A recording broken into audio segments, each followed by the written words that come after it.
During this COVID-19 pandemic, scientists have been working to stop the spread of the infection. Meanwhile, here on the Verify team, we're working to curb the spread of misinformation. One question we've seen is this: if you've gotten the virus, are you now immune from getting it again? Maybe you've wondered whether they need a vaccine.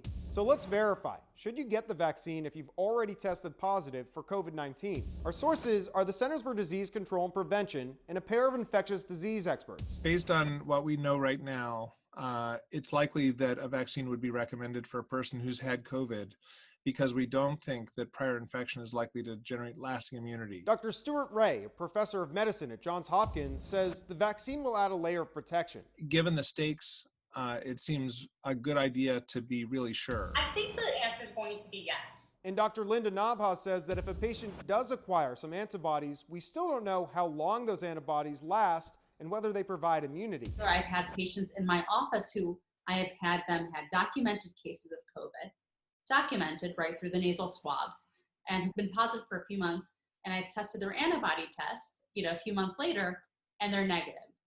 Shocking, but it does happen. On their website, the CDC says that, quote, people may be advised to get a COVID-19 vaccine even if they have been sick with COVID-19 before. So we can verify. If you're one of the millions of Americans who have already contracted the virus, our experts say it's probably going to be recommended that you get vaccinated. With your Verify, this is Evan Kozlov.